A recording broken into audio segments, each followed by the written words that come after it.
بسم اللہ الرحمن الرحیم۔ آج ہم بات کریں گے ایک ایسے نوجوان کی جو جنگل میں بکریاں چرایا کرتا تھا۔ قوم عمالقہ کے ظالم و جابر بادشاہ جالوت کی فوج کے مقابلے میں صفِ آرا بنی اسرائیل کے بادشاہ حضرت طالوت کے لشکر میں ایک کم عمر نوجوان بھی اپنے غلیل کے ساتھ شامل تھا، کیونکہ نوعمر ہونے کی وجہ سے اسے اسلحہ نہیں دیا گیا تھا۔ جالوت جسم کو سامان حرب سے سجائے نہایت رعونت اور تکبر سے شاہی سواری پر بیٹھا اہل ایمان کو دعوت مبارزت دے رہا تھا۔ ابھی بنی اسرائیل کا یہ چھوٹا سا لشکر کوئی فیصلہ بھی نہ کر پایا تھا کہ اچانک ان کی صفوں میں موجود یہ کم عمر نوجوان عقاب جیسی برق رفتاری سے باہر نکلا اور جالوت کے سامنے پہنچ کر اسے للکارنے لگا۔ گوشت کے پہاڑ، لحیم شہیم اور طویل القامت جالوت نے حیرت کے ساتھ نوجوان کو دیکھا تو حقارت سے بولا، چاہ میری آنکھوں کے سامنے سے دور ہو جا، میں تجھے قتل کرنا پسند نہیں کرتا۔ بے خوف نوجوان نے بادشاہ کی آنکھوں میں آنکھیں ڈال کر گرجدار آواز میں جواب دیا، لیکن تجھے قتل کرنا مجھے پسند ہے۔ پھر فلک پر چمکتے سورج کی تیز روشنی میں ارض و سما نے ایک حیرت انگیز منظر دیکھا۔ نوجوان کی غلیل سے گولی کی طرح نکلے پتھر سے جالوت کا متکبر سر پاش پاش ہو چکا تھا اور اس کا طاقتور جسم زمین پر اونھے منہ پڑا تھا۔ یہ سب اتنا اچانک ہوا کہ جالوت کی اسلحے سے لیس فوج کو سنبھلنے کا موقع ہی نہ ملا اور وہ بدحواس ہو کر بھاگ کھڑی ہوئی۔ یہ نوجوان ایک چرواہا تھا جو سارا دن جنگل میں بکریاں چرایا کرتا اور غلیل سے بکریوں کے قریب آنے والے درندوں کو مار بھگاتا، لیکن قدرت نے تو اس کے لیے بڑے فیصلے کر رکھے تھے۔ اللہ تعالیٰ نے پہلے اسے بنی اسرائیل کا بادشاہ بنایا اور پھر اسے نبوت اور رسالت کے عظیم منصب پر فائز فرمایا۔ قرآن پاک میں ارشاد ہے، داؤد نے جالوت کو قتل کر ڈالا اور اللہ نے ان کو بادشاہی اور دانائی بخشی اور جن جن چیزوں کا چاہا انہیں علم دیا۔ سورہ البقرہ۔ حضرت داؤد علیہ السلام 965 قبل مسیح فلسطین میں پیدا ہوئے۔ آپ علیہ السلام حضرت ابراہیم علیہ السلام کی نسل میں سے تھے۔ محمد بن اسحاق حضرت وہب بن منبع کے حوالے سے تحریر کرتے ہیں کہ حضرت داؤد پستہ قد تھے، آنکھیں نیلی تھیں، جسم پر بال بہت کم تھے، چہرے سے پاکیزگی چھلکتی تھی، نہایت ہمدرد، قوی، بہادر اور نڈر ہونے کے ساتھ حکمرانی اور فیصلہ کرنے کی قوت تحفہ خداوندی تھی۔ حضرت داؤد علیہ السلام سے قبل بنی اسرائیل میں نبوت آل لاوی بن یعقوب میں چلی آ رہی تھی، جبکہ بادشاہت دوسرے خاندان یہودا بن یعقوب میں تھی، لیکن اللہ رب العزت نے پہلی مرتبہ دونوں اعزازات ایک ہی شخصیت میں جمع فرما دیے۔ حضرت داؤد علیہ السلام اللہ کے برگزیدہ نبی اور رسول تھے اور بادشاہ بھی۔ انبیاء کرام علیہ السلام میں حضرت آدم علیہ السلام کے بعد حضرت داؤد ہی وہ پیغمبر ہیں جنہیں قرآن کریم نے خلیفہ کے لقب سے نوازا۔ قرآن کریم میں ارشاد ہے، اے داؤد، ہم نے تمہیں زمین پر خلیفہ بنا دیا، تم لوگوں کے درمیان حق کے ساتھ فیصلے کرو۔ سورہ صاد۔ قرآن کریم کی سورہ بنی اسرائیل میں ارشاد ہے، اور ہم نے بعض پیغمبروں کو بعض پر فضیلت بخشی اور داؤد علیہ السلام کو زبور عنایت کی۔ سورہ النساء میں ارشاد باری ہے، اور ہم نے داؤد کو زبور بھی عنایت کی تھی۔ امام بغوی نے اپنی تفسیر میں لکھا ہے کہ زبور اللہ کی کتاب ہے جو حضرت داؤد علیہ السلام پر نازل ہوئی۔ اس میں 150 صورتیں ہیں جو دعاؤں اور حمد و ثنا پر مشتمل ہیں، تاہم ان میں حلال و حرام اور فرائض و حدود کا بیان نہیں ہے۔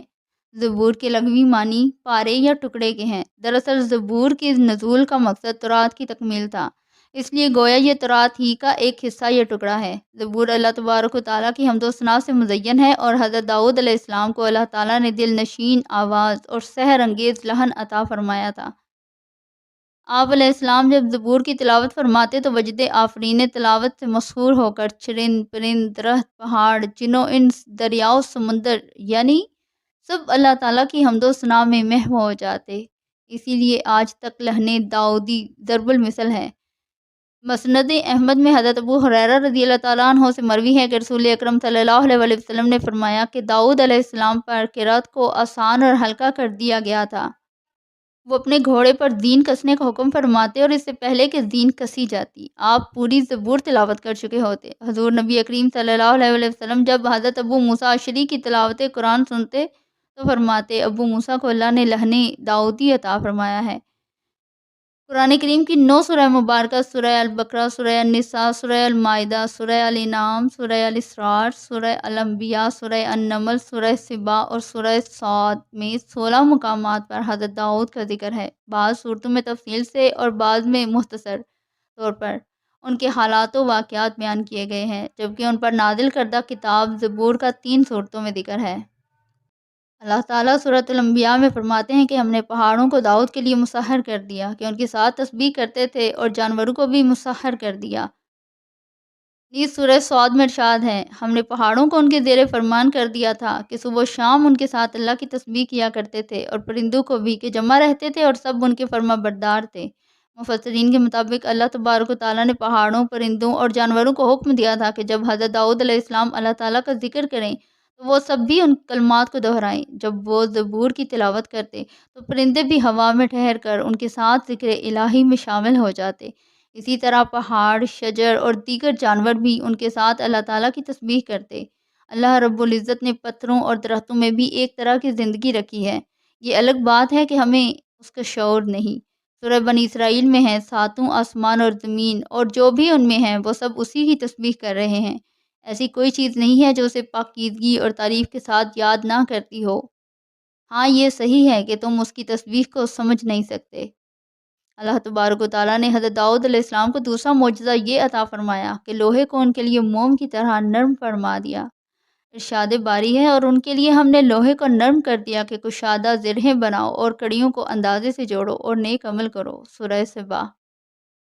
حضرت حسن بصری قتادہ اور امش فرماتے ہیں کہ اللہ نے ان کے لیے لوہے کو نرم کر دیا، حتیٰ کہ بغیر آگ و بھٹی کے اپنے ہاتھ کے ساتھ اسے ہر طرح سے موڑ لیا کرتے تھے۔ انہیں لوہا موڑنے کے لیے ہتھوڑے کی ضرورت پڑتی اور نہ کسی دوسرے اوزار کی، وہ موم کی طرح ہاتھ سے اس کی کڑیاں بنا لیا کرتے تھے۔ حضرت قتادہ فرماتے ہیں کہ سب سے پہلے شخص جنہوں نے کڑیوں کی انتہائی محفوظ زرہ بنائی وہ حضرت داؤد علیہ السلام ہیں۔ اس سے پہلے صاف چادر کی زرہیں بنتی تھیں۔ ابن شوذب فرماتے ہیں کہ آپ دن میں ایک زرہ بنا لیا کرتے جو 600 درہم میں فروخت ہوتی۔ اللہ تعالیٰ ارشاد فرماتے ہیں، اور ہم نے اسے یعنی داؤد علیہ السلام کو تمہارے لیے لباس بنانے کا ہنر سکھایا تاکہ لڑائی کے ضرر سے تمہارا بچاؤ ہو۔ سورہ الانبیاء۔ تفسیر ابن کثیر میں حافظ ابن عساکر کی روایت ہے کہ حضرت داؤد علیہ السلام اپنی خلافت کے زمانے میں بھیس بدل کر بازاروں میں جاتے اور لوگوں سے پوچھا کرتے کہ داؤد کیسے آدمی ہیں، چونکہ سلطنت میں عدل و انصاف عام تھا اور لوگ آرام و عیش سے رہتے تھے، کسی کو حکومت سے شکایت نہ تھی، اس لیے آپ جس سے بھی سوال کرتے وہ حضرت داؤد علیہ السلام کی تعریف ہی کرتا۔ اللہ تعالیٰ نے آپ کی تعلیم کے لیے ایک فرشتے کو انسانی شکل میں بھیجا تو آپ نے حسب عادت اس سے بھی وہی سوال کیا۔